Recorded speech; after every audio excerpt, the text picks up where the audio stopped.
Merci d'abord d'être là, hein, d'être fidèle donc, à notre rendez-vous.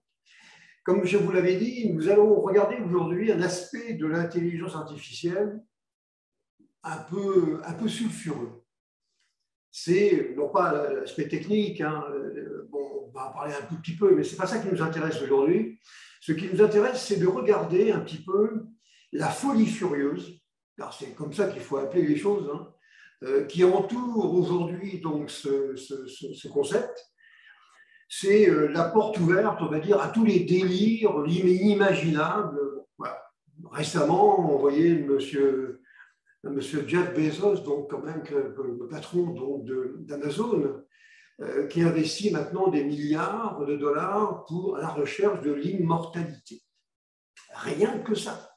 Et il paraît qu'ils sont trois multimilliardaires américains, entre 50 et 60 ans. Vous voyez, ils commencent un petit peu à avoir quelques petits soucis en se disant « Oh là là, j'ai peut-être moins de temps devant moi que j'en ai derrière », et qui se disent « Après tout, peut-être que l'intelligence artificielle pourrait nous aider à trouver le mécanisme pour acquérir l'immortalité ». Bon, je ne vais pas tout de suite déflorer le sujet, hein, mais je répondrai au moins deux choses là-dedans. C'est que la première, ce n'est pas de mal à veille qu'on va y arriver. Et la deuxième, c'est que, imaginez, chers amis, ce que c'est que d'avoir l'immortalité. Mais c'est la pire des folies. Le fait de se dire que ça ne va jamais s'arrêter, continuer de payer des impôts comme ça éternellement, voir mon équipe du Canadien au hockey qui se fait battre, etc. Non, ce n'est pas possible. L'immortalité, ça n'a véritablement aucun sens. Bon, enfin, là-dedans, il y a bien entendu des connotations un peu religieuses. Vous voyez bien que je le prends un peu avec le sourire. Alors, nous allons donc parler de ça, mais sérieusement, hein, regardez un petit peu ce qu'il en est. Alors, je vous propose tout de suite donc d'aller regarder les sujets que nous allons donc traiter. Alors, le thème, hein, le sommaire que nous allons couvrir est donc le suivant.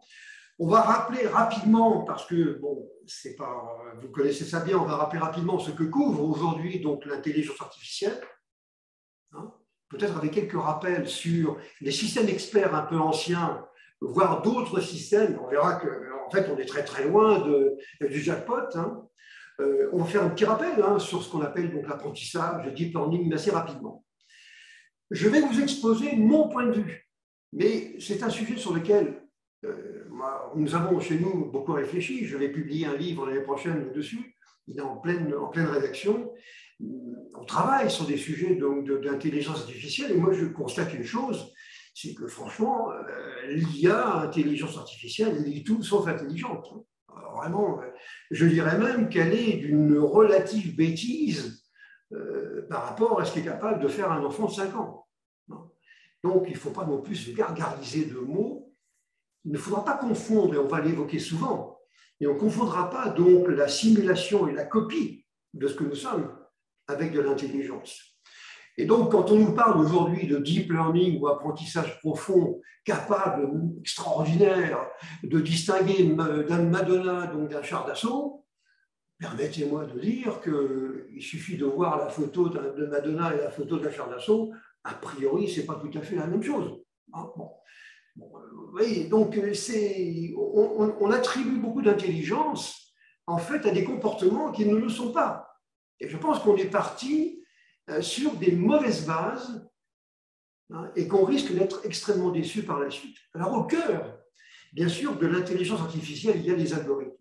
C'est un mot barbare pour désigner donc en fait tous les, on va dire toutes les techniques hein, qui permettent donc de simuler ou de faire de la prédiction, de l'apprentissage, etc., les algorithmes.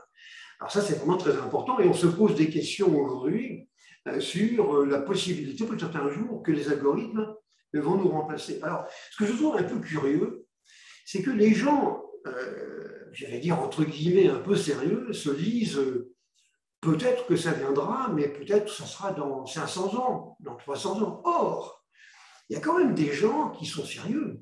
Je pense à Stephen Hawking, grand physicien et mathématicien britannique qui est mort malheureusement de la maladie de Charcot, qui a dit qu'on allait être remplacé, le grand remplacement.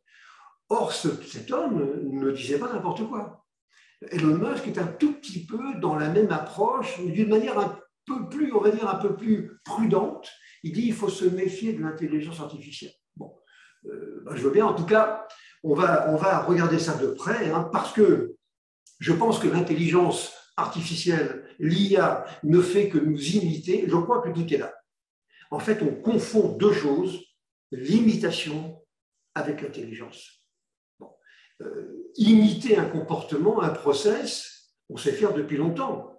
Et multiplier les possibilités d'introspection en analysant 1 million d'images en 3 secondes, ça c'est vrai, mais ce n'est pas de l'intelligence, c'est la puissance de calcul et du stockage, mais ce n'est pas de l'intelligence. Bon. Parce que l'IA donc ne fait que nous imiter, mais de mon point de vue, en tout cas, elle ne nous remplace pas. Un fantasme de plus, on va l'évoquer rapidement, hein, c'est l'IA et puis les emplois. On nous dit on va nous remplacer, et puis demain, un jour, je travaillerai avec des algorithmes. Ça, c'est vrai. Mais ils ne vont pas nous remplacer, on va faire autre chose. Donc, on va regarder ça d'un petit peu plus près. La domination donc, des algorithmes, on joue à se faire peur. Je pense on dit et on fait à peu près n'importe quoi. Hein. Et donc, on va parler des élucubrations les plus courantes aujourd'hui, ce qu'on va appeler la singularité de M. Kurzweil, hein, qui travaille maintenant chez Google et qui a écrit un livre qui a parlé beaucoup de lui, hein, un livre très important il y a quelques années. On parle également de la religion des données, maintenant le dataïsme. On a notre ami Noah Harari, qui a écrit un formidable bouquin sur Homo Deus, après avoir fait Homo sapiens, dans lequel il dit, c'est un petit peu étonnant, qu'il est probable que la personne qui va vivre entre 200 et 500 ans, elle est déjà née. Alors ça, je n'y crois pas du tout. Hein. Mais ce que dit Noah Harari, en général, est très brillant. Donc, bon, on aura donc l'occasion d'en reparler. Je rappelle quand même que l'intelligence artificielle aujourd'hui, sujet extraordinaire, hein, dont tout le monde parle, et va passer donc de 40 milliards, vous vous rendez compte, très important, 40 milliards de dollars donc de chiffres, c'était en 2020, ça va passer à 170 milliards à peu près, donc en 2025, c'est-à-dire dans 3 ans. Et je rappelle que ces 170 milliards, ça correspond à peu près au chiffre d'affaires d'une compagnie comme Microsoft. Vous voyez, donc c'est quand même assez considérable. Du point de vue des emplois, on verra tout à l'heure qu'entre 390 et 780 millions d'emplois vont être déplacés, je n'ai pas voulu dire supprimés, du fait de l'intelligence, entre guillemets, mais en fait, ce ne sont pas des suppressions. Il y aura, à mon avis, beaucoup plus de création d'emplois qu'il y aura donc de suppressions. Alors, la pensée unique qui tourne autour donc, de l'intelligence artificielle, je pense qu'il faut arrêter, c'est le titre de ma présentation d'aujourd'hui, il faut arrêter de dire n'importe quoi. Alors, je pense qu'on a vraiment exagéré. Hein. D'abord, on l'a dit tout à l'heure, l'intelligence artificielle, on nous dit qu'elle est intelligente. Ce n'est pas vrai. Prenez l'exemple des villes intelligentes. Attendez, c'est pour demain, voire après-demain. Et les réalisations que nous avons effectuées, dites intelligentes pour automatiser les flux de données dans les villes aujourd'hui, elles sont quand même particulièrement limitées. On ne fera pas de ville intelligente avant au moins 50 ans. Hein. Et donc, il faut arrêter de croire que sous prétexte, on l'a déjà dit lors d'un webinaire précédent, que l'on aura automatisé donc, le traitement de la neige au Québec par une façon automatique en mesurant donc, la hauteur de neige et en déclenchant automatiquement le ramassage. Bon, très bien, si, je ne vois pas ce qu'il y a d'intelligent là-dedans. Hein, mais bon, donc, les villes intelligentes, en tout cas, c'est pour demain, mais plutôt pour après-demain. Le fameux risque qu'on nous présente, donc c'est la pensée unique, ça aussi, c'est que les algorithmes vont nous dépasser, donc je ne suis pas du tout d'accord avec ça. On nous dit également que le cerveau humain et puis les réseaux neuronaux artificiels, donc les réseaux, vont converger. Alors là, ce n'est pas demain la veille, hein, croyez-moi, hein, parce que les réseaux neuronaux ne sont qu'une abstraction d'une simplicité simplissime de ce qu'est donc un cerveau humain. Un cerveau humain, on est capable de faire beaucoup de choses en même temps et on est à des années-lumière de ce que l'on pourrait faire. Maintenant, on se fait peur. Et on dit des choses, on avance des pions, mais en fait, ça correspond donc à n'importe quoi. Et puis alors, je rajoute une chose, c'est que j'entends énormément avec les gens avec qui on travaille sur ces sujets, sur le fait qu'on peut aborder donc l'intelligence artificielle sans avoir un bagage mathématique suffisant. Pas la peine d'y songer. Il y a deux façons d'utiliser l'intelligence artificielle. soit en tant qu'utilisateur. Bon, à la limite, on n'est pas obligé de savoir ce qu'il y a dans le moteur, même en tant que développeur. Hein, on peut utiliser des API et des frameworks qui vont faire des choses, mais sans savoir exactement comment c'est fait à l'intérieur. Par contre, si vous voulez marquer, si vous voulez développer des choses, là, vous devez faire des introspections mathématiques. Or, le niveau mathématique demandé dans ce domaine, il est très élevé. C'est celui de l'analyse tensorielle, c'est quelque chose de compliqué. Donc, il ne faut pas croire qu'on pourra y arriver. Là encore, on nous a dit un petit peu n'importe quoi. Bon. Alors, pour bien comprendre donc, ce que recouvre donc l'intelligence, je vous ai dit tout à l'heure, il ne faut pas confondre d'abord la vitesse de traitement et l'intelligence. Et c'est ça qu'on a confondu. On a dit, c'est formidable, j'apprends à reconnaître quelque chose, et alors après, je le fais à la vitesse de la lumière. Ouais. Mais le fait de travailler à la vitesse de la lumière, en quoi est-ce que c'est quelque chose d'intelligent? Dites-le-moi, il n'y a rien d'intelligent là-dedans. C'est une simulation, c'est simplement une copie. Ouais. Le jour, peut-être que ça viendra, le jour où les algorithmes seront capables de se générer eux-mêmes, c'est-à-dire de réfléchir, alors là, ça sera différent. Mais je pense qu'on n'y est pas du tout, hein, et que ce ne sera pas avant au moins une bonne centaine d'années. Il ne faut pas se faire d'illusions. Vous savez, on parle des systèmes experts depuis longtemps. Les systèmes experts, ça, à part quelques niches, ça n'a jamais, vous voyez, ça n'a jamais été extraordinaire. Hein. La cybernétique de nos amis soviétiques, dans les années 60 à peu près, c'était l'avenir, c'est-à-dire le mariage de l'algorithmique et puis des robots, ça allait tout changer. Les soviétiques, je parle bien des soviétiques, hein, eh bien, ont dépensé des fortunes colossales pour essayer d'investir dans un domaine qui n'était pas très couvert par les Américains. Mais ben, ils se sont plantés. Bon, il y a eu des choses dans les Spoutnik, je veux bien l'admettre, mais je veux dire, ce n'est pas de l'intelligence. Il ne faut pas confondre non plus robotique avec ça. Alors, l'intelligence, elle couvre deux domaines distincts qui, à mon sens, ça explique quand même beaucoup d'anomalies et d'incompréhensions. Donc, ils ont peu de rapport entre eux. C'est d'abord la simulation du cerveau humain, donc les réseaux neuronaux, et puis l'apprentissage profond avec le deep learning. Et puis, c'est l'algorithmique classique, hein, qui n'est pas nécessairement d'ailleurs implémenté sur des réseaux neuronaux. Alors, ça, c'est deux mondes différents. On peut imaginer des choses quand même qui soient très sophistiquées, par exemple en assistance, mais c'est toujours pareil, c'est la capacité, mettons, d'analyser des textes, d'analyser donc des phrases orales que j'aurais pu dire, associées à autre chose, mais ce n'est pas de l'intelligence. L'intelligence, on va expliquer ce que c'est. Alors, pour bien comprendre donc ce que va couvrir l'IA, hein, il faut d'abord synthétiser quel est l'objectif, prédire quelque chose, un sentiment, un chiffre d'affaires. Ça, c'est ce que font effectivement des outils de deep learning ou bien d'apprentissage automatique, je veux bien, hein, mais ce n'est pas intelligent. Avec quels moyens? Bon, on verra donc qu'il y a des algorithmes pour ça qui sont implantés dans des machines traditionnelles ou des réseaux qui essayent donc de simuler donc, le cerveau.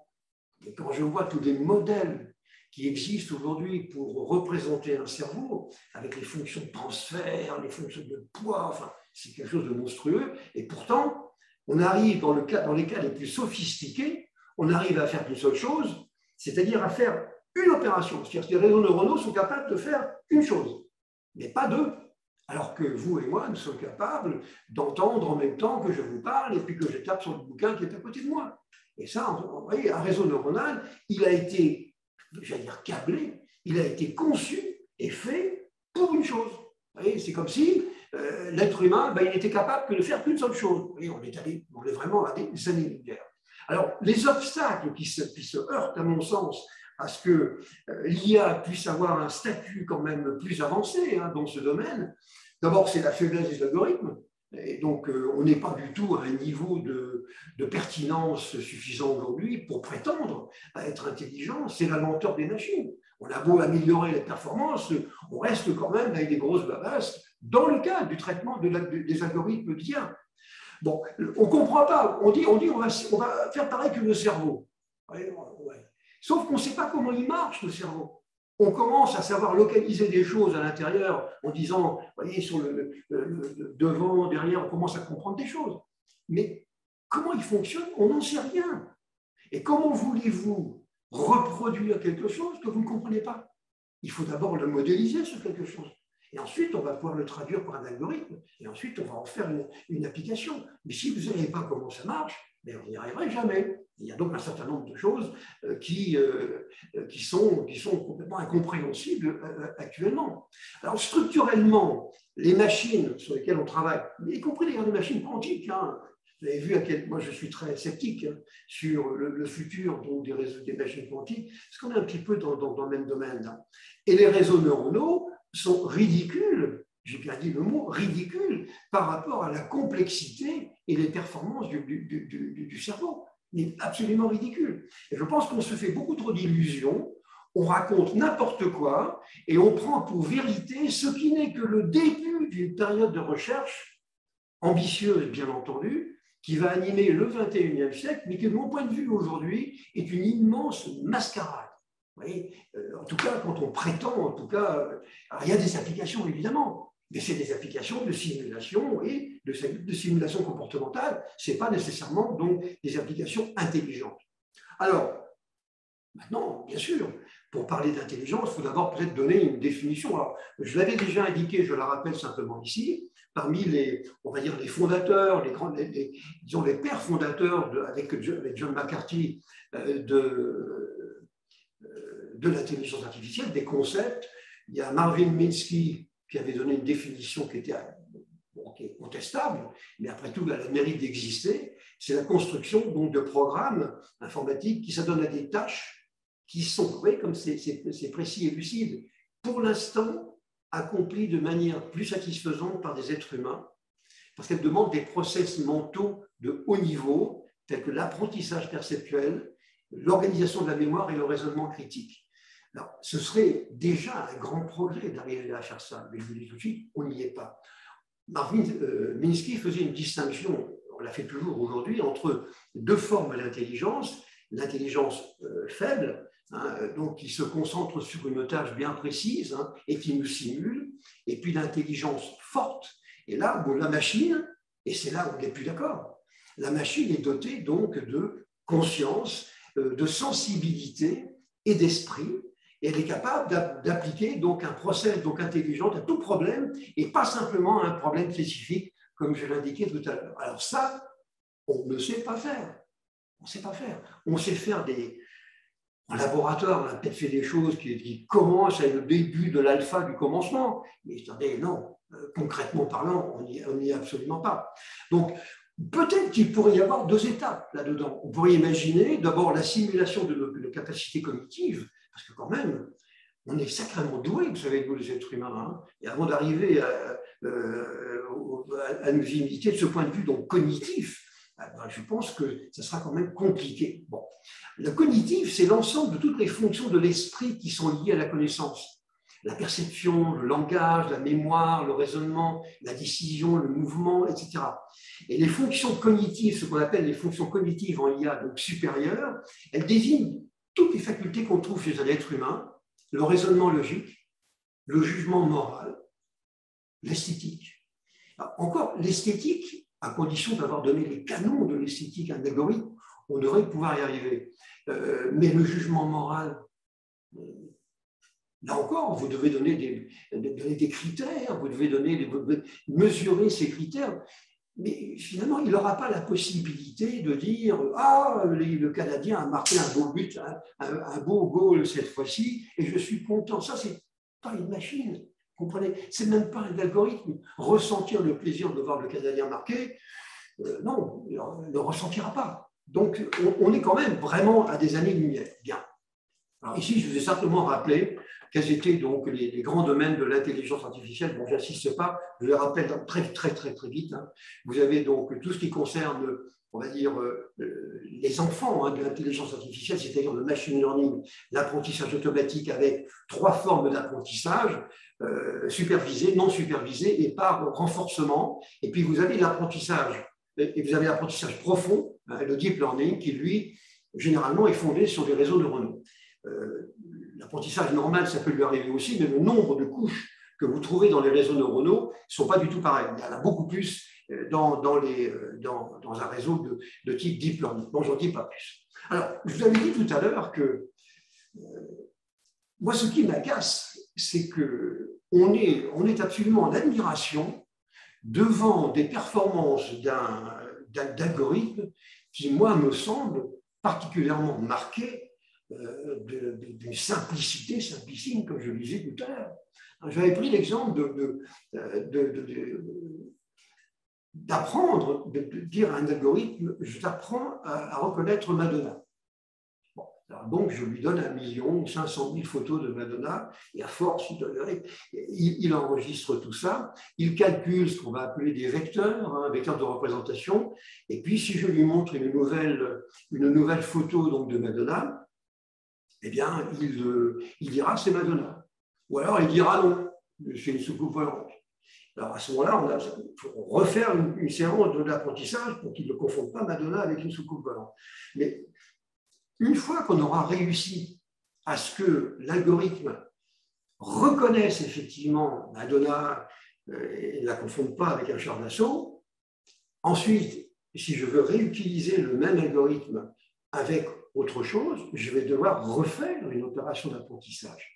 Recommencer tout. Je ne dis pas que je vais devoir changer l'algorithme, mais je vais devoir, toute la phase d'apprentissage et de test, eh bien, je vais devoir la recommencer entièrement. Vous comprenez? Alors, je vois que... Alors, voilà, donc c'est bon. Je pense que vous serez d'accord donc, avec moi sur cette réflexion. Alors, maintenant, parlons un petit peu donc, du cerveau.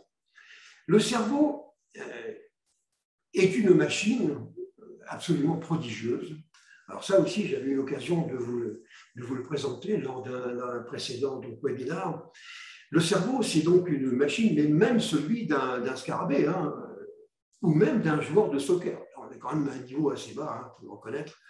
Mais bon, disons que globalement, le cerveau donc, est une machine absolument fantastique, et il y a un professeur de Cambridge, donc, qui est une dame, le docteur Anna Christophe, dont je vous avais parlé, qui a fait une comparaison tout à fait scientifique entre les machines les plus puissantes du monde et puis le cerveau d'une personne lambda. Alors, quand on prend la machine la plus puissante du monde et que l'on compare donc à un cerveau, le nombre de neurones et le nombre de cellules mémoire est à peu près le même. On est autour à peu près de 100 terabytes, donc 100 teraoctets, donc 100 000 milliards donc enfin bon, beaucoup, ça fait beaucoup beaucoup d'octets, et donc ça correspond à beaucoup de neurones. Vous vous rendez compte? Dans votre cerveau, vous avez un machin avec des centaines de milliards de neurones qui se parlent entre eux par des opérations électrochimiques avec les dendrites, les synapses. Et quand vous vous brûlez, vous touchez quelque chose qui est chaud, vous ressentez donc la chaleur. Mais ce fait est absolument prodigieux. Parce que pour arriver à faire simuler ça par un ordinateur, d'abord, il faut lui faire apprendre un algorithme. Il faut d'abord qu'il apprenne ce que c'est que le chaud. Donc, je touche quelque chose, mais il faut que je sache à quelle température c'est.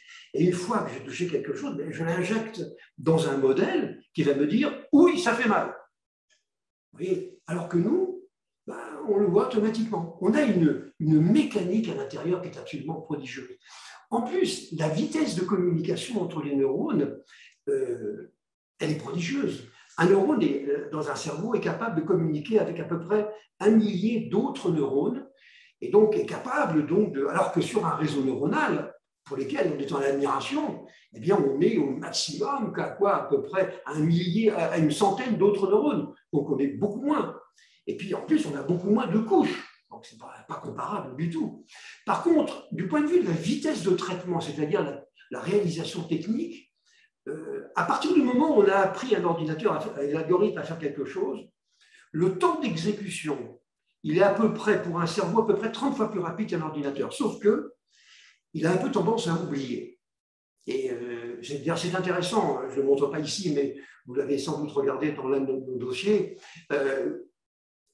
Il est intéressant de regarder d'ailleurs comment est structurée la mémoire sur un cerveau, et puis la mémoire des ordinateurs avec l'antémémoire, les mémoires rapides, les mémoires de stockage, les mémoires immédiates. Tout ça, ça se ressemble un petit peu. Disons qu'on a essayé de reproduire sur une machine un petit peu le même comportement et la même organisation donc physique que vous avez dans un réseau. Du point de vue du stockage, alors là, il n'y a pas photo. Du point de vue du stockage, vous avez des possibilités infiniment supérieures avec donc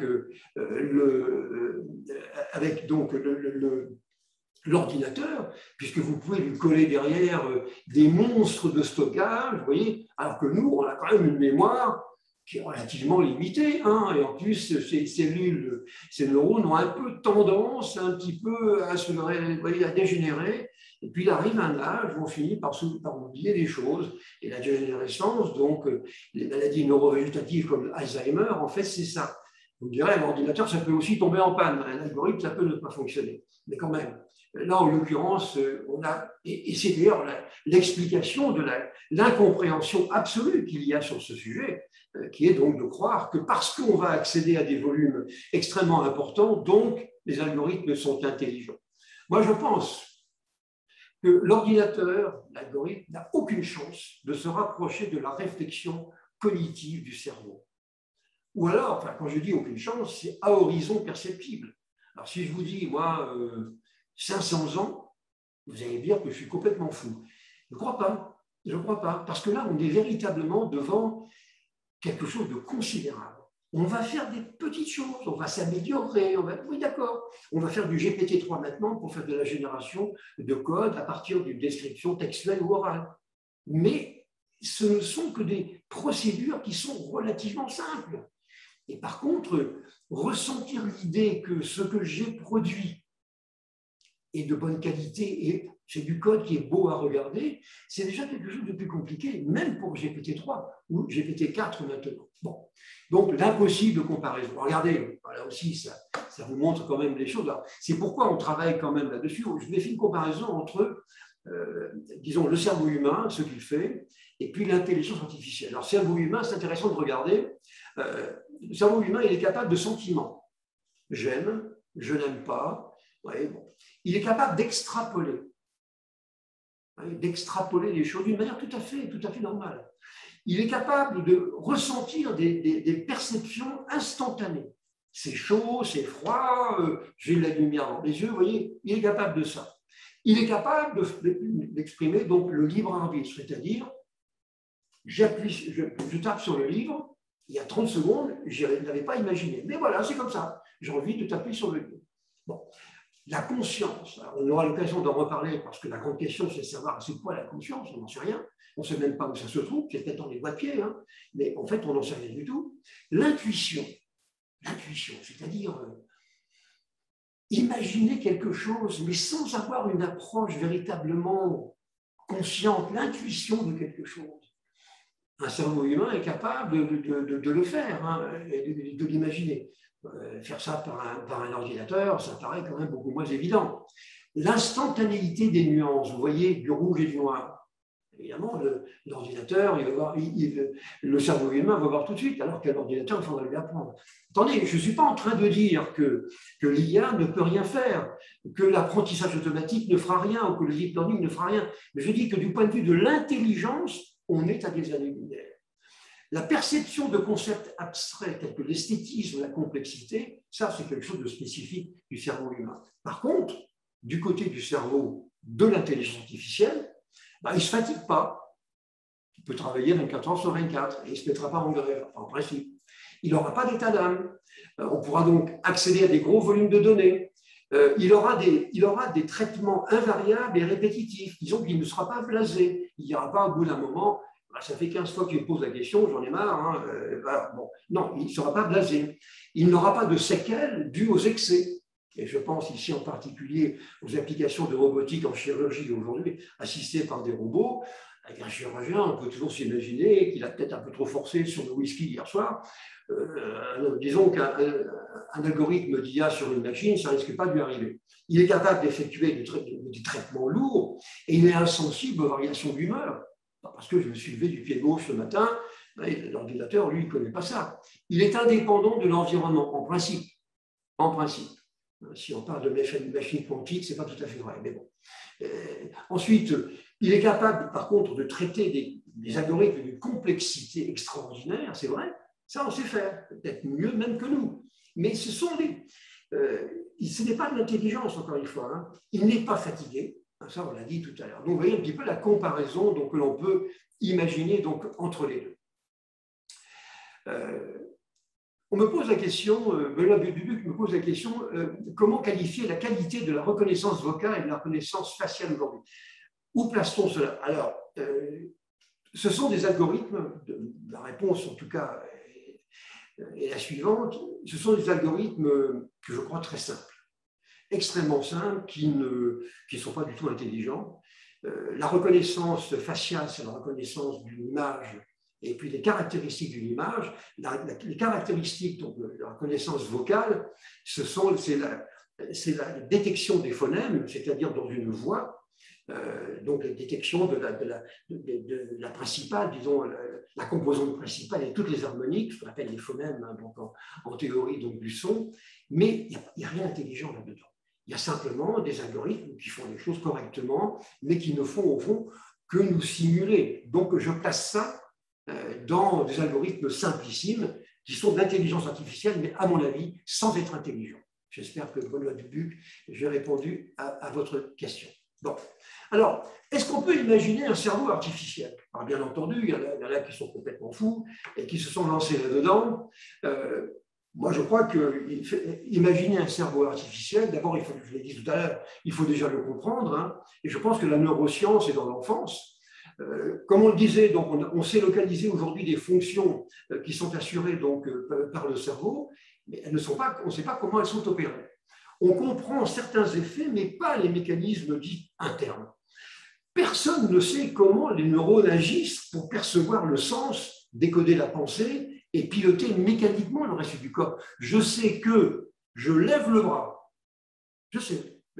Mon cerveau a dit de lever le bras. Comment ça s'est fait à l'intérieur? Aucune idée. Aucune idée. On sait éventuellement où ça se trouve, mais comment ça se passe? Quel est l'algorithme qui est implémenté dans les neurones concernés qui m'a fait lever le bras? Il faudrait peut-être un jour se poser des questions qui sont des questions de base, des questions fondamentales, avant d'admirer des choses qui ne le sont pas admirables. Bon. Donc personne ne sait comment ça fonctionne. On ne comprend pas non plus les désordres neurologiques, la schizophrénie, la maladie d'Alzheimer. Si on était aussi intelligent, on aurait réglé ces problèmes. Vous me direz, il y a des problèmes beaucoup plus vastes dans Alzheimer, mais on sait par exemple aujourd'hui qu'il y a un lien dans la maladie d'Alzheimer entre la dégénérescence et le fait de ne pas avoir d'activité intellectuelle. Donc ça veut dire qu'il y a un lien, ce que disent les scientifiques, hein, pas mon domaine, hein, et ils disent qu'il y a un lien entre l'activité neuronale du cerveau et le fait qu'on est plus ou moins, disons, destiné à avoir la maladie d'Alzheimer. Mais pourquoi? Aucune idée.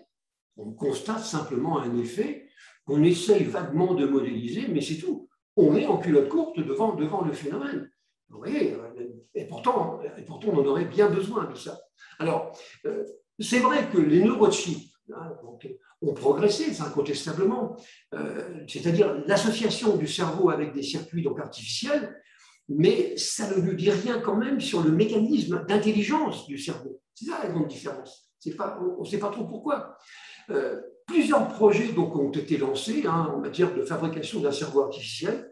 Il y a US Brain, donc, qui sont partis là-dessus. Il y a Human Brain, qui est donc un projet européen. Et puis, bien entendu, il y a nos amis chinois qui font la même chose. Donc, ils proposent un cerveau donc, chinois. Et tout ça, c'est complètement théorique. À mon avis, ça n'a pas beaucoup de sens. Hein. Et on ne sait donc toujours pas localiser la conscience, ça c'est le grand problème. J'ai conscience de vous parler maintenant et je ne comprends pas non plus ce qu'est le libre arbitre. D'ailleurs, je ne sais même pas où le positionner. Alors, l'avenir, on croit, hein, au-delà de la simulation de ce que nous savons faire, je pense que l'avenir, il est à l'augmentation. L'homme et la femme augmentés, le cerveau augmenté. C'est-à-dire qu'on va pouvoir ajouter des choses à un cerveau pour lui faire des choses pour lesquelles il n'est pas très à l'aise. On parlait donc du stockage et de l'accès à des volumes de données considérables. C'est vrai que c'est quelque chose qui pourrait être fait dans le futur. Mais encore faut-il arriver à réaliser le mécanisme d'interface entre les mémoires de stockage et puis le cerveau. Pour l'instant, on n'y est pas. En tout cas, ce n'est pas de l'intelligence. Accéder donc à des fichiers volumineux, ce n'est pas de l'intelligence. Par contre, interpréter les données qui seront dans des fichiers volumineux pour prendre une décision, vous voyez, ou faire un diagnostic, là, ça peut être quelque chose d'intelligent. Mais là, on n'y est pas. Alors, vous comprenez bien dans mon discours que je ne crois pas, que l'intelligence artificielle n'est pas intelligente. Alors, on a parlé de libre arbitre, il y a la capacité donc, de faire des choses que je n'avais pas prévues, comme ça. Hein. Et moi, je crois qu'une machine, fût-elle dotée des algorithmes les plus sophistiqués, bon, c'est vrai qu'il y en a aujourd'hui qui sont extraordinaires, hein, elle n'aura pas cette liberté, donc ce libre arbitre. Hein. Bon, je pense que pendant encore longtemps, un algorithme ne pourra décider d'une conduite à suivre que si on lui a appris cette conduite à suivre. Vous voyez, et non pas comme ça, parce que les petits oiseaux chantent, donc je décide quelque chose. Ça, on n'y est pas du tout. La grande différence, c'est que l'être humain donc, a conscience de ce qu'il fait. Alors pour lui, la décision est distincte de la conscience qu'il en a. Et donc l'algorithme d'intelligence artificielle, lui, n'a pas cette perception. On a dit qu'effectivement, personne ne sait ce que c'est que la conscience, ni où elle se situe. Et vous voyez, donc, il y a des gens quand même qui sont allés plus loin. Donc, Yuval Noah Harari, lui, il dit qu'on peut anticiper en surveillant donc, les stimuli du cerveau, ce qui est vrai. C'est vrai, on est capable aujourd'hui de mesurer donc, les stimuli du cerveau et de se dire, tiens, il se passe quelque chose parce que dans telle zone où ça correspond à telle fonction, mettons, cognitive, mais le lien qui est fait entre les deux, on ne pourra que constater. Le lien, on ne le comprend pas. D'autres, alors, je dirais, si je dis que l'intelligence artificielle est quelque chose de particulièrement stupide, je ne suis pas le seul à le penser. Hein. Andrew Moore, donc, qui est vice-président de Google pour l'intelligence artificielle, lui, il a dit que l'AI est actuellement très, très stupide. Ouais, bon. Mais on verra un petit peu plus loin. Alors, est-ce qu'on peut… Alors, il y a des choses que maintenant, vous allez voir, qui touchent maintenant un petit peu à l'abstrait, au religieux. Est-ce qu'on peut croire en une intelligence forte? D'abord, pour les religieux, ne voyez pas une connotation voyez, directive dans mon appréciation, ce n'est pas du tout ça. Hein. Mais je constate simplement que c'est vrai que pour certains religieux, la conscience est le propre des organismes vivants qui sont présumés supérieurs. Alors, pas supérieurs à quoi? Par rapport au monde animal. On peut penser que c'est un peu vrai, hein, mais il y a quand même des questions qu'il faudrait peut-être se poser là-dessus. Ce qu'on appelle le vitalisme, c'est une tradition donc philosophique pour laquelle le vivant ne se réduit pas à des lois physico-chimiques. Le vitalisme envisage donc la vie comme de la matière animée d'un principe, ce qu'on appellera la force vitale, et qui s'ajouterait donc pour les êtres vivants aux lois de la matière. C'est une théorie, ça s'appelle le vitalisme. Très bien.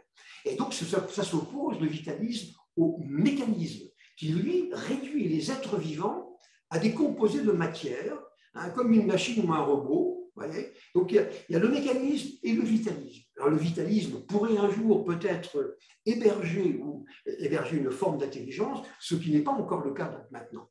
Alors, c'est impossible donc, pour les ordinateurs et les algorithmes hein, qui manipulent donc, des symboles, hein, alors que Roger Penrose, dont vous voyez ici donc, la photo, qui est un personnage très connu dans ce monde-là, lui, il pense que la conscience, et l'un des rares d'ailleurs à donner un petit peu une définition de la conscience, elle est issue de processus quantiques dans le cerveau, comme si la notion de quantique allait tout résoudre.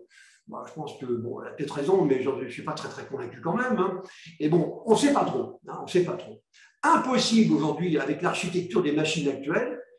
Peut-être un jour, ce serait envisageable, donc c'est une intelligence avec des réseaux neuronaux, mais je vous dis, dans 100 ans ou 500 ans. Hein, impossible avec une approche algorithmique classique. Et il y a une grande différence, en plus, entre, on va dire, éprouver une conscience et sa simulation.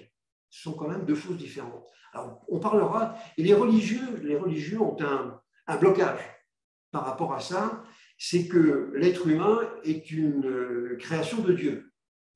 Donc, d'abord, il y en a certains, on ne peut même pas discuter sur le sujet, mais bon, c'est une création de Dieu, donc elle est forcément intelligente, elle est à l'image de Dieu éventuellement, et donc on est en opposition formelle avec l'approche, qui est une approche, on va dire, mécanique, du vitalisme et donc de l'approche de l'intelligence artificielle. Alors, on parlera donc, vous voyez, j'essaie de faire le tour pour essayer d'argumenter sur la réalité ou non de l'intelligence. C'est la simulation, donc, la simulation et intelligence faible. Tout à l'heure, ce qu'on appelait donc l'intelligence forte, c'était donc le fait d'avoir une intelligence qui est capable d'éprouver donc des sentiments et de la conscience. Là, on ne sache pas où ça se trouve. Hein. L'intelligence faible, elle peut être perçue comme un moyen pour simuler notre comportement. Alors, c'est simplement ça, c'est le bas de gamme. Hein. Les programmes d'IA faibles paraissent intelligents, mais en fait, ils ne le sont pas. C'est ce que nous dit donc un certain Joseph Weizenbaum, que je vous recommande, quelqu'un d'intéressant. Hein. Et l'idée de simulation de l'intelligence est contestée. Il vaudrait mieux parler de reproduction de l'intelligence. Bon, c'est de la sémantique, ça ne me gêne pas. L'intelligence faible, cependant, donc, qui n'est qu'une simulation et une reproduction de ce que nous savons faire. Mais soit on est fainéant, soit on n'a pas le temps, soit X raisons, on ne le fait plus.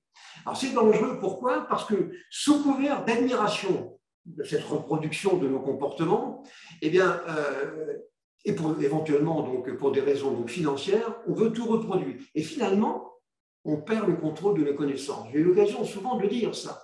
Et donc le fait de faire quelque chose par un assistant dit intelligent, ce qui n'est pas, hein, vous voyez, réserver mes billets d'avion, vous voyez, de le faire, il arrive un jour où je ne sais plus quel est le processus pour acheter des billets d'avion. Et donc, c'est un peu dangereux. Le fait d'être suffisamment fainéant, paresseux, pour faire par des algorithmes faibles d'intelligence, qui ne sont pas intelligents, qui ne sont que la reproduction de nos comportements, ça peut quand même être extrêmement donc, gênant. Et je vous avais donné donc l'exemple du rouge et le noir. Le rouge et le noir qui est ici, je vois tout de suite que c'est du rouge et du noir. Voilà, je ne fais pas de confusion. Mais avec un algorithme, il faudra donc lui apprendre comme je l'avais indiqué. Alors, je voudrais rappeler également quelque chose quand même qui m'a quand même frappé, hein, c'était l'affaire du test de Turing. On est en 1950, quelques années malheureusement avant sa mort. Turing avait imaginé un test donc, qui était basé sur un jeu, un imitation game, donc, dans lequel il y a un homme et une femme qui sont placés dans des pièces différentes. Et ils doivent convaincre un interrogateur par un jeu de questions et de réponses écrites qu'il est l'autre. Alors, au départ, l'homme pouvait mentir, mais pas la femme. Vous voyez, ce n'est pas sexiste. Hein. Donc, l'homme pouvait mentir et pas la femme. Il y a une deuxième version de ce test qui a consisté donc à remplacer l'une des personnes par une machine. Celle-ci pouvant mentir, mais pas l'être humain. La machine devait convaincre qu'elle était un être humain. Et si elle y parvenait, eh bien, Turing disait qu'elle était intelligente. Le test d'intelligence. Et une troisième version a été proposée, dans laquelle donc, on a un jury cette fois-ci, donc l'interrogateur remplacé par un jury. Donc l'objectif étant que la machine arrive à convaincre le maximum de ses membres qu'il est un être humain. Donc on pourra peut-être dire, à 20% il nous a convaincus, donc il est à 20% intelligent. Bon.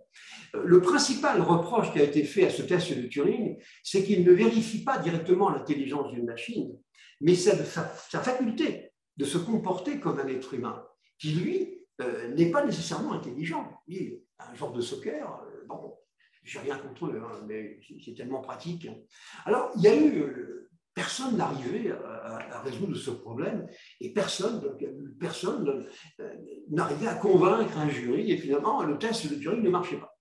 Jusqu'en 2014, où il y a eu un algorithme a passé un test, c'était l'algorithme d'Eugène Guzman. Alors, cet algorithme, en fait, simulait un enfant ukrainien de 13 ans qui s'exprimait en anglais et qui donc, il y avait un certain nombre de questions-réponses avec un interrogateur que je vous ai mis ici sur la partie droite, c'était exactement ça, et on a considéré que l'algorithme était intelligent parce qu'il avait effectivement convaincu, et donc en 2014, c'est-à-dire 64 ans après, que Turing ait délimité son fameux test d'intelligence. Alors, on a dit que c'était, d'abord, en plus, cet algorithme, en tout cas, et cette controverse, disons, de Guzman s'est répandue. Et on a dit, bon, évidemment, avec un enfant de 13 ans, plutôt qu'un adulte qui aurait eu un vocabulaire plus élaboré, une maîtrise grammaticale plus importante, bon, disons qu'en fait, on n'y croyait pas. On n'y croyait pas et on a considéré largement que c'était une escroquerie. Et finalement, le test de Turing est encore aujourd'hui très largement infirmé. C'est-à-dire qu'on n'a pas réussi à trouver un moyen vraiment parfait qui nous permettrait de décider que toi, tu es intelligent, toi, tu ne l'es pas. Je parle ici de l'algorithme. Hein. Il est intelligent, il ne l'est pas. Donc, vous voyez, même en mesurant simplement ses effets et les questions-réponses. Donc, s'il était aussi intelligent que ça, peut-être qu'on aurait réussi les choses beaucoup mieux.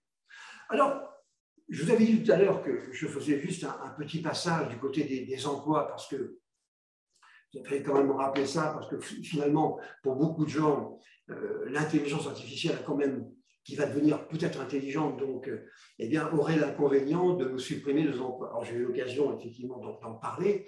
Moi, je ne comprends pas comment on peut dire autant de bêtises. Vous savez, l'activité professionnelle, l'activité industrielle, l'activité de service, elle a toujours été marquée par des mutations profondes des métiers. Donc, il y a toujours eu des métiers qui sont arrêtés, qui ont changé, qui se sont transformés. Ça a toujours été comme ça. Avec l'intelligence artificielle et des applications de robotique, par exemple, ça sera pareil. Voilà, la même chose. Donc, il y aura une partie, on va dire, des métiers qui vont être soit supprimés, soit modifiés. Hein. On estime qu'il y en a à peu près entre 390 millions et puis 780 millions. Mais ce que je veux dire, c'est que c'est normal. Et ce n'est pas de la faute à l'intelligence de l'intelligence artificielle, ce n'est pas vrai. Simplement parce que c'est tout à fait normal. Et je vous avais mis ici une petite comparaison, vous voyez, entre disons, l'intelligence artificielle et puis la robotique. Par exemple, pour la concurrence, hein, ça se dit comme ça, hein, pour rester compétitif hein, devant les autres compagnies, être perçu comme tel par les clients, l'intelligence artificielle peut intervenir de près à 30%, la robotique à 70%. Et puis vous avez également pour l'économie, la productivité, la résilience et l'innovation. On va s'en servir, mais ce n'est pas pour autant qu'elle devient subitement donc, intelligente. Il y aura donc autant de jobs qui vont être créés demain, qui vont toucher à l'intelligence artificielle ou qui seront issus de procédures d'intelligence artificielle, mais ça ne sera pas les mêmes. Donc il faut qu'on accepte eh bien, de changer, d'apprendre autre chose. Et c'est tout à fait normal. Lorsqu'on a vu arriver les premiers trains au début du siècle, ou à la fin du siècle dernier, les vaches, on leur a dit que leur lait allait tourner, ben leur lait n'a pas tourné. Hein, et puis, ça a transformé profondément l'économie des pays. Ben, c'est normal. Et donc, il y a des choses qui ont disparu. Voilà, c'est tout simple. Hein. Harvard Business Review, donc HBR, a dit que 60% donc, des jobs de la planète qui comportent aujourd'hui hein, au moins 30% de tâches qui pourraient être automatisées ou robotisées, hein, mais que 5% de ces tâches l'ont déjà été. Donc, on est devant une mutation importante dont il ne faut pas avoir peur. C'est simplement tout à fait normal. Aujourd'hui, elle est liée à des mécanismes d'IA et de robotique qui va permettre de traiter les choses différemment par rapport à ce que l'on faisait auparavant. Alors, l'une des questions qui est également posée en termes d'intelligence, c'est mon ou ma collègue de bureau est un algorithme. Bon. Est-ce que c'est gênant ou pas? Moi, je vais vous dire, mais alors ça m'est totalement équilatéral. Alors vraiment, que ce soit un algorithme ou que ce soit quelqu'un d'autre, je préférerais discuter avec une personne, bien entendu. Mais je veux dire, ce n'est pas ça qui va m'empêcher de vivre. Si ça peut m'aider à m'apporter des fonctions complémentaires dans des simulations, vous voyez, pourquoi pas? Bon. Il y a beaucoup de tâches demain qui seront effectuées par des êtres humains, qui étaient effectuées par des êtres humains, mais qui le seront maintenant par des algorithmes. Ça, c'est certain. Mais ce sont des tâches qui sont relativement simples. Et je pense que ce n'est pas l'individu qui va être remplacé par des fonctions, par des algorithmes intelligents, mais des fonctions, des fonctions de bureautique, l'organisation d'une réunion, la récupération de données qui vont venir des capteurs dans une usine pour prendre une décision en termes de sécurité, des choses comme ça, qu'un être humain saura parfaitement faire, il peut-être mettra plus de temps, ça pourra l'aider, mais c'est ça qui va se passer. Donc, ça pourrait être… Oui. L'algorithme a l'avantage de ne pas être raciste, encore que, figurez-vous que quand on parle de bias, bias sont les déviations, eh bien, on accuse certains algorithmes aujourd'hui et certaines API, frameworks, hein, justement d'avoir des comportements bizarres. D'ailleurs, ça a été l'histoire, c'est ce que disait tout à l'heure M. Duluc, en parlant de reconnaissance faciale en Angleterre. L'algorithme était un peu bizarre quand même, hein, c'est qu'il trouvait beaucoup de noirs parmi les délinquants, enfin, il y avait quelque chose qui ne collait pas. Bon, c'est ce qu'on appelle des bias, hein, donc ça peut arriver. Normalement, l'algorithme devrait ne pas être raciste, il ne devrait pas être xénophobe, antisémite, vous voyez, oui, c'est ça. Hein, donc, mais il peut y avoir quand même des erreurs. Il n'est donc pas sujet non plus à des variations d'humeur, hein, c'est ce qu'on avait dit. Hein. Il y a peu de remplacements, mais par contre, peu de remplacements en termes de métier. Hein. Il n'y en a pas beaucoup aujourd'hui, même si on peut imaginer qu'il y en a à peu près 500 millions dans les années à venir. Mais par rapport au nombre de jobs, c'est quand même pas, c'est pas extraordinaire. Hein. Mais par contre, il y aura beaucoup de cohabitation. Donc, on aura des collègues humains et puis on aura des algorithmes qui vont nous aider. Alors, ils ne vont pas occuper un siège de bureau, bien entendu, mais ils seront quand même là. Alors, ils pourront, on le voit d'ailleurs dès maintenant, j'ai pris deux exemples intéressants. C'était celui d'Airbus, donc, qui fait donc, des avions, avec des outils d'aide à la conception, qui sont des algorithmes comme ça, d'Autodesk, ou alors la conception de design pour les meubles de Philippe Starck, eh bien, vous avez des designers qui sont des algorithmes. Voilà, pourquoi pas? Bon, mais ce n'est pas pour autant, ça peut nous donner des idées après tout, hein, pourquoi pas. Hein. Alors, ce qu'on appelle les cobots, ce sont des robots qui cohabitent avec des êtres humains dans les usines pour les aider donc, à transporter des objets lourds. Par exemple, c'est le cas donc, chez Amazon, pour déplacer des produits, les emballer, etc. Et après, on va pouvoir les livrer donc, avec des drones qui, là encore, ne sont pas intelligents, nécessairement intelligents. L'intrusion donc, de l'intelligence artificielle dans la sphère manufacturière et de services, elle doit inciter aujourd'hui les ressources humaines à repenser leur grille de postes de travail et reconsidérer le droit social et réorienter la formation. Je suis un peu désolé de voir que à peu près tout le temps, les ressources humaines sont toujours en retard d'une guerre, hein, donc c'est un petit peu pénible. Il se passe quand même des choses là-dedans. Le futur, c'est ça, c'est un mélange de gens qui sont chez eux, qui sont au bureau, des algorithmes, c'est ça le monde donc, du travail de demain. Mais pour autant, intelligent, je répète, non. Alors, est-ce qu'ils vont dominer le monde? Alors, c'est la grande question, hein, c'est la conclusion de ma présentation. Alors, moi, je n'y crois pas, hein. Personnellement, je n'y crois pas. Mais il y a deux écoles. Alors, il y a ceux qui voient les machines nous dépasser et nous ramener au rôle d'observateurs zombies, hein, qui n'auront donc plus prise sur les événements, et ceux qui pensent que les êtres humains vont trouver les ressources nécessaires pour se transhumaniser. Cette transhumanisation, c'est un courant très important dans ce domaine, hein, modifier leur comportement génétique et créer un genre nouveau, peut-être éloigné de ce qu'il est aujourd'hui. Bon, moi je crois que ni l'un ni l'autre ne va arriver. Maintenant, on va y revenir. Hein. Elon Musk, lui, donc, il dit qu'il faut être prudent avec l'IA, et il a dit que s'il fallait miser sur ce qui constitue notre plus grande menace pour l'existence, ce serait ça. Et Elon Musk considère que de plus en plus de scientifiques pensent qu'il devrait y avoir au moins une surveillance réglementée au niveau national et international. Et vous voyez, on n'est pas d'accord. Actuellement, les États-Unis et l'Europe ne sont pas d'accord là-dessus. C'est-à-dire l'application et l'utilisation, entre guillemets, de l'intelligence aux États-Unis ou en Europe, ce n'est pas du tout pareil. Les recommandations ne sont pas les mêmes. Donc, on n'arrive pas à se mettre d'accord. Mais c'est vrai, en tout cas, c'est ce que pense Elon Musk. Bien. Et puis, Stephen Hawking, grand scientifique, hein, lui, par contre, il a une opinion encore plus marquée. Il avait, puisque malheureusement, il est mort. Donc, le développement d'une IA peut signifier la fin de l'espèce humaine. Une fois que les humains l'auront développée, elle pourrait prendre son envol et se reconstruire à un rythme de plus en plus rapide. Et les humains, qui sont limités par leur capacité et leur évolution biologique, ne pourront suivre et seront remplacés. C'est quand même très inquiétant. Alors là, ça voudrait dire que les algorithmes sont devenus intelligents, mais ça va trop vite après. Et donc, on n'arrivera plus à suivre, et peut-être seront-ils capables de nous dominer et donc de nous remplacer. Bon.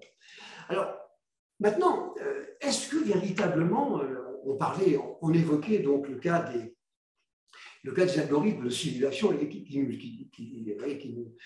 nous copient. Moi, je pense que c'est une erreur. Enfin, c'est une erreur. Il ne faut surtout pas parler d'intelligence avec ça parce que, eh bien, nous, les êtres humains, nous ne sommes pas des modèles. Et je ne parle pas que des joueurs de soccer. Hein. Donc, on n'est pas des modèles. L'IA, si vous voulez, n'a pas besoin de nous être supérieurs au sens intelligence du terme pour nous remplacer. Parce qu'on est, enfin, sauf les comportements cognitifs, hein, mais sur ce que nous faisons en termes de simulation, je parle que de la simulation, c'est-à-dire de l'IA faible, on n'a pas besoin de vraiment de nous surpasser. Hein. Nous ne sommes pas des modèles d'efficacité, donc ce n'est pas la peine de nous imiter. Par contre, c'est en nous améliorant sur ces points forts, et c'est pour ça qu'on va parler d'extension, on va parler donc d'augmentation dans le traitement des données, que l'algorithme saura d'abord nous accompagner, puis peut-être nous supplanter. Un jour, évidemment, il pourra nous supplanter, mais ce n'est pas pour autant qu'on perdra nos prérogatives. Alors, ce qu'on appelle la singularité technologique, eh bien, c'est comme ce que préconise donc, Raymond Kurzweil avec son fameux livre en 2005, la singularité est proche de nous, mais quand les humains transcendent donc la biologie, eh bien, la singularité technologique, c'est disons une idée, un principe qui prévoit donc l'arrivée d'une super intelligence artificielle qui s'auto-améliorera jusqu'à dépasser l'intelligence humaine et signera du même coup sa fin. Alors, c'est le fameux livre de Raymond Kurzweil là, qui a mis le feu aux poudres. Alors, il y a d'autres gens hein, qui peuvent avoir donc on va dire, des raisonnements un petit peu différents. Il y a le philosophe Max More qui, lui, donc, parle du transhumanisme vers une philosophie futuriste qui est sortie en 1990, un peu moins pessimiste, et qui pense que l'être humain va s'affranchir de ses propres limites pour devenir plus intelligent, sinon super intelligent. Alors c'est en contradiction absolue avec les croyances religieuses, je rappelle hein, ce qu'il en est. Hein. Bon, certains scientifiques estiment que la véritable différence entre l'intelligence de l'IA et l'être humain se situe donc dans notre capacité à éprouver des émotions et des sentiments. Et là, on est à des années-lumière, on n'y est pas, on l'a déjà dit. Et donc, le fil rouge de toutes ces interrogations, l'inquiétude que l'on peut avoir, c'est que l'être humain risque, c'est vrai, de perdre la position dominante qu'il occupe donc depuis toujours, voire devenir peut-être spectateur donc de sa propre évolution. Alors, on peut en être inquiet. Alors, on peut être inquiet également devant le dataïsme. Je disais tout à l'heure en commençant que vraiment, quand il s'agit de faire n'importe quoi, les êtres humains sont quand même assez doués. Hein. Harari, d'ailleurs, parle également longuement donc, de cette nouvelle religion des données, ou religion de l'intelligence artificielle qui s'appelle le dataïsme. Alors, pour lui, donc, les gens ne devraient plus se concentrer sur la question donc, de savoir donc, comment arrêter les progrès technologiques parce que c'est impossible. Et il déduit, Harari, que les progrès de la bio-ingénierie, les interfaces entre le cerveau et l'ordinateur et d'une manière générale des algorithmes font qu'il est très probable que dans un siècle ou deux d'après lui, l'Homo sapiens aura disparu, remplacé par ce fameux mutant numérique que j'évoquais quand on parlait tout à l'heure de Harari. C'est ce livre-là, donc, une brève histoire donc, du futur. Harari constate qu'une nouvelle philosophie est en train de s'installer. On retrouve ses racines, bien sûr, en Californie, avec le dataïsme, avec des évangiles. C'est une religion. Alors, autrefois, on adorait le veau d'or, on adorait les lions, on adorait, je ne sais pas quoi, le soleil. Là, on adore les données, on adore les algorithmes, et ce sont les dieux nouveaux. Alors, ça s'appelle le dataïsme, ils sont complètement fous, mais ça existe, hein, ça montre quand même bien les dérives que l'on constate aujourd'hui. C'est une foi universelle dans les algorithmes. C'est-à-dire que nous sommes des abrutis, nous les êtres humains, par contre, les algorithmes sont super intelligents. Alors, je dis, depuis le début, je ne suis absolument pas d'accord avec ça. Oui, parce qu'on peut penser que, si vous voulez, les algorithmes n'arriveront pas à horizon perceptible de nous ressembler sur le plan du libre arbitre, je l'ai dit plusieurs fois, de la conscience, voire des émotions. Hein. Par contre, il y a le problème de la capacité donc, à traiter des volumes de données, mais je le répète pour la troisième fois, il ne faut pas confondre ça avec l'intelligence, ça n'a strictement rien à voir. Alors, pour me rassurer, juste pour terminer, quels sont les obstacles que va donc rencontrer l'IA pour essayer de faire des progrès? D'abord, dépasser l'extrême spécialisation donc, des algorithmes. On l'avait dit, on est capable de reconnaître des images, mais en deçà, on ne sait rien faire. Passer de la spécialisation à la généralisation sera une étape très importante. Mais quand, alors ça, c'est très difficile à dire, faire finalement une intelligence cognitive et non plus un algorithme pour reconnaître Madonna. C'est tout à fait différent. Ça, c'est une première chose. La deuxième, je vous l'avais un petit peu évoqué, c'est qu'on ne peut reproduire par un algorithme que ce que l'on sait modéliser. Voilà, c'est pas possible autrement. Et donc, comme la compréhension du cerveau est à la phase zéro, du début, du commencement, nous ne faisons aucune illusion, on n'arrivera pas, mais vraiment à horizon très lointain. Je sais que je choque des gens en disant ça, qui disent au contraire, ça va aller très vite, vous allez voir. Moi, j'y crois pas. Les obstacles qui vont se dresser devant l'IA, ça va être quoi? Eh bien, ça va être les politiques qui ne comprennent rien. Incompréhension actuelle, je vous l'ai dit, entre les perceptions américaines et européennes, mais j'entends des hommes politiques parler de ça, mais ils n'ont strictement rien compris. Ils confondent tout. Ils confondent l'assistance et la simulation avec ce que fait véritablement l'intelligence artificielle. C'est le délire entretenu par les marketeurs, les gens du marketing, qui ne sont pas une stupidité près, qui vont raconter n'importe quoi sur les miracles que va accomplir l'intelligence artificielle. Il y a les humanistes aussi, qui sont très opposés à ça, qui croient encore à la prépondérance donc, de l'être humain. Et ça peut se comprendre. Et puis, il y a les religieux, qui sont les plus conservateurs de tous. Et alors, eux, vous ne pouvez pas opposer l'intelligence artificielle à la foi. On n'est pas au même niveau. Ce n'est pas possible. Donc, moi, je suis à peu près convaincu qu'encore pendant pas mal d'années, on va être dans une incompréhension absolue. Et je crois que ce qui va se passer sur ce sujet, eh bien, c'est que dans quelques années, on va revenir en arrière, un peu ce qui s'est passé avec, je disais tout à l'heure, les systèmes experts. On n'en parle plus aujourd'hui. Et pourtant, dans les années 70, on ne parlait que de ça. Ça n'a jamais marché. Et je pense qu'un jour, on se dira, mais le cerveau, c'est quelque chose de trop compliqué. Ce n'est pas la peine d'essayer de le reproduire. On peut l'augmenter, mais l'augmentation, ce n'est pas de l'intelligence. Donc, conclusion, l'intelligence artificielle, pour moi, aujourd'hui, ce n'est absolument pas quelque chose d'intelligent. Ce sont simplement que des algorithmes très limités, très simples, qui permettent donc de faire des choses que nous savons faire et peut-être on fera un petit peu moins rapidement. Voilà, donc ce que je voulais dire. Alors, j'ai une autre question qui est posée. Où est-ce qu'elle est? Là, voilà. Benoît Bubu, toujours, merci. Il dit que je crois que le fait que nous devions survivre et assurer la survie de l'espèce est quelque chose de clé que l'intelligence artificielle n'a pas, à ma connaissance. Vous avez parfaitement raison, Benoît Bubu, c'est tout à fait vrai. Et donc, il faut s'éloigner. Alors, vous voyez, on a parlé de philosophie aujourd'hui. C'est de la philo, c'est pas. C'est un petit peu différent. Maintenant, il y a des aspects très techniques là-dedans. Mais il ne faut pas tomber dans ce panneau d'approche de l'IA par des mots qui ne veulent absolument rien dire, à mon sens, en tout cas, de mon point de vue. Bien, vous retrouvez ici donc, les différents webinars sur lesquels vous pourrez, la semaine prochaine, donc on en aura deux. Il y en aura un jeudi et un vendredi. Jeudi, c'est celui qui va me permettre de contrôler vos machines à distance. Je vais vous montrer comment on fait, parce que les gens sont un peu ingénus, ils ne se rendent pas compte qu'on peut faire des choses qui ne sont pas autorisées.